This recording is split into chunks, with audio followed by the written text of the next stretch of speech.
Hello everyone, today we'll start part 2 of chapter 15, some natural phenomena.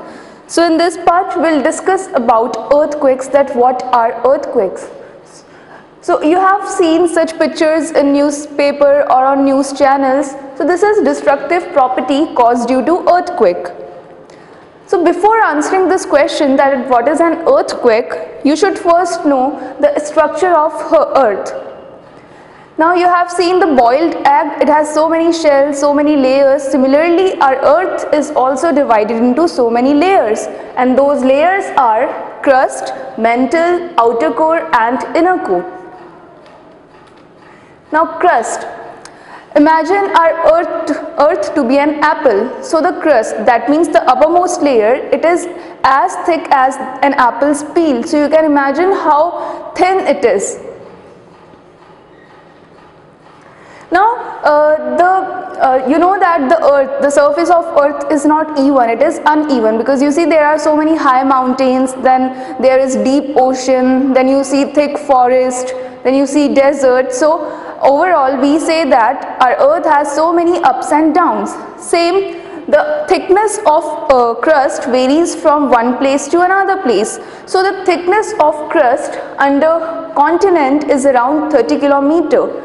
But under oceans it is only about 11 kilometers. Now kids, the crust is the most important layer of earth. Why? Because it has soil, minerals, fossil fuels which is necessary for our survival. Then next layer is mantle. It is just present below the crust, and the thickness of mantle is 2900 kilometers. Now in this mantle, it is made up of molten solid rocks which is known as magma. This is magma, and we see this magma during volcanic eruption. So this magma, it consists of mainly iron and magnesium, and they are present in the molten state. Thickness of mantle is 2900 kilometers. Then the next layer is outer core. The thickness of outer core is around 2300 kilometers, and it is mainly made up of iron and nickel, and some amount of sulfur is also present, and they are also present in molten state. But when you look at the inner core, then here it mainly consists of iron, and which is present in solid state, not in molten state, because deep down there the pressure is very high and temperature is also very high. So iron exists in the solid state and not in molten state. So that was the structure of earth. Now how it is related to earthquake? Why we are studying structure of earth? Because this crust, now this crust is not a single piece. Okay, it is divided into so many pieces, and those pieces are known as fragments. Fragments, or we call it plates, which is our next topic, concept of plate tectonics. Now look, this is the uppermost layer, crust, and it is divided into so many pieces. Now these pieces, these plates move with respect to each other. They show very slow movement, but they move. So movement of these plates causes what? Causes earthquake. So here comes your next internal question, which you have to write on page 201. What is the main cause of earthquake? And mark the answer in second paragraph. The main cause of earthquake is the disturbance deep down inside the uppermost layer of the earth, and this layer is called crust. You can see this is one plate, this is another plate. So when they move with respect to each other, it results in earthquake. And because of the movement of these plates, it results into volcanic eruptions, formation of mountains and earthquake. This is the result after massive tremor of earthquake. You have seen this is destructive property, the cracks in the earth, that means in the road. Now occurrence of earthquake.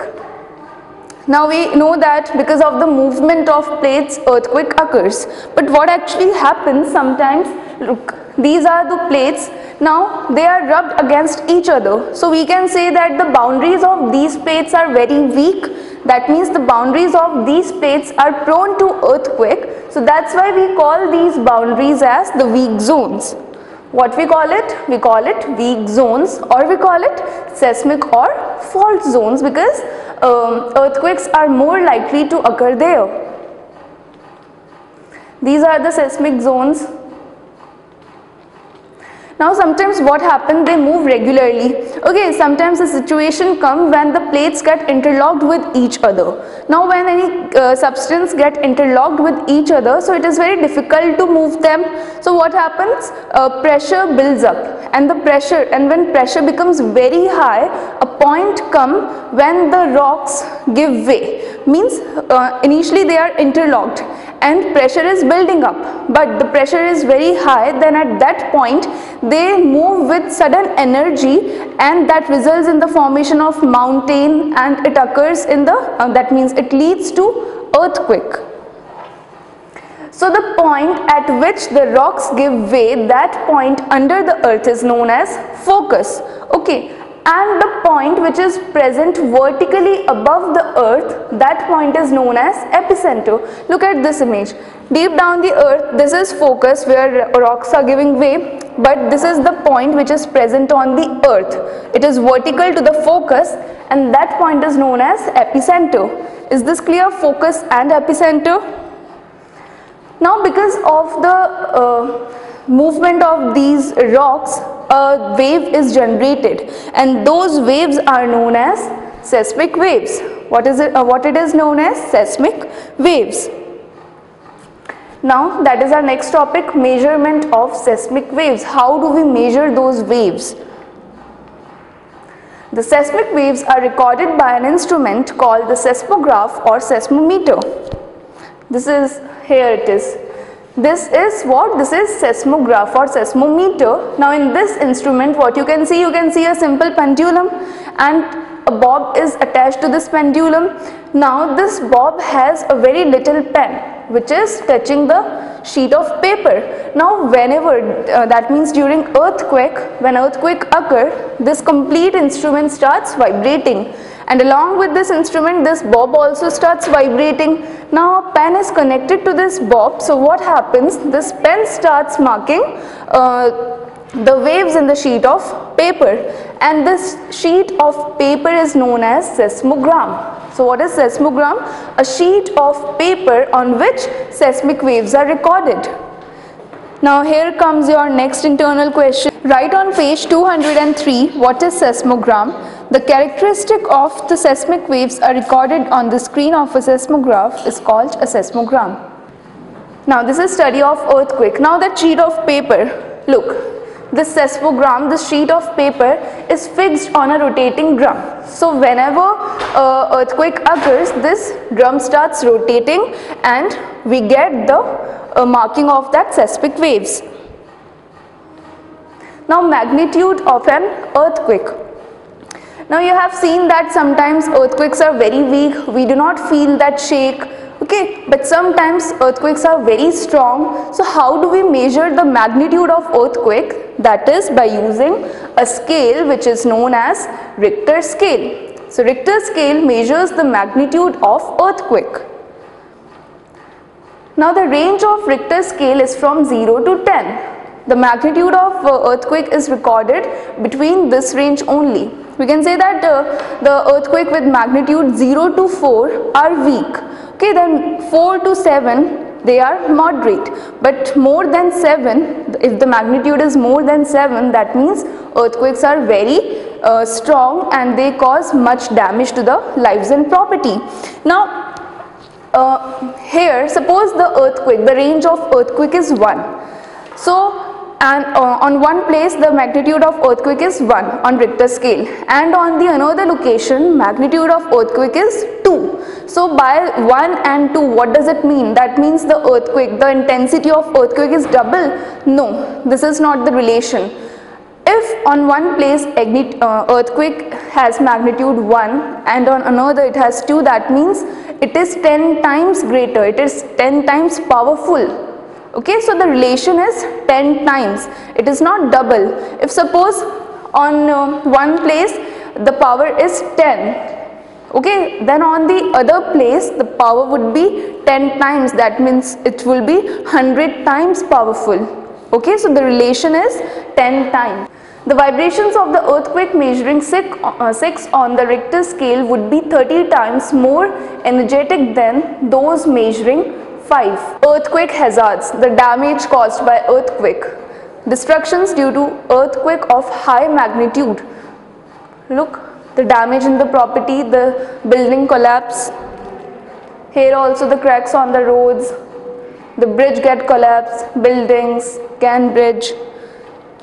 Then power lines break due to earthquake and it can lead to electrical fire also. Then yes, if earthquake has occurred under the ocean, then the waves are generated where? In the ocean only. So it will lead to tsunami, which is very disastrous. Now, protection against earthquakes. Now, it is not in our power to stop the earthquake. Can we stop earthquake? No, we cannot.